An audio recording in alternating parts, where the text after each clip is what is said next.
अनिल परबांकडे अजून स्फोटकांचा बराच साठा आहे। अनिल परबांचे आरोप गंभीर आहेत, चौकशी झाली पाहिजे, कदमांना किंमत मोजावी लागणार, राऊतांची टीका। नाशिकच्या पालकमंत्री पदाचा वाद अमित शहांसमोर मांडला का? दादा भुसेंना प्रश्न, तर नाशिक पालकमंत्री पदाचा वाद आता ट्रम्पकडे न्यावा लागेल, भुसेंचं मिश्किल उत्तर।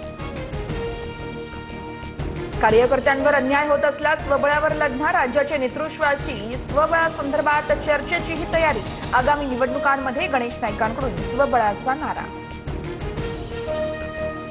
एकीकडे युतीचं भाष्य, दुसरीकडे भाजपची स्वबळाची भाषा, भाजपनं कार्यकर्त्यांच्या भवितव्यासाठी युती करावी, अन्यथा कार्यकर्ते मरतील, मंत्री गुलाबराव पाटलांचं वक्तव्य। शरद पवारांच्या राष्ट्रवादीचे आमदार बापू पठारेंना धक्काबुक्की, अजित पवारांच्या राष्ट्रवादीचे बंडू खानवेंसोबत लोहगाव भागात वाद, तर वादानंतर पठारेंना धक्काबुक्की, तर गाडीच्या ड्रायव्हरलाही मारहाण। ठाण्यात महाविकास आघाडी आणि मनसेची एकत्र बैठक, आगामी पालिका निवडणुकांच्या अनुषंगानं बैठकीत चर्चा झाल्याची माहिती।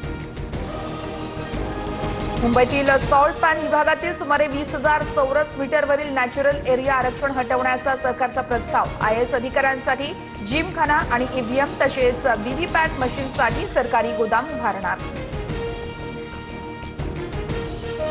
मुंबईत तिन्ही रेल्वे मार्गांवर मेगा ब्लॉक, माटुंगा ते मुलुंड दरम्यान ब्लॉक असणार, तर फलाटा भव्य विद्याविहार, कांजूर मार्ग, नाहूर या रेल्वे स्थानकांमधील थांबा रद्द।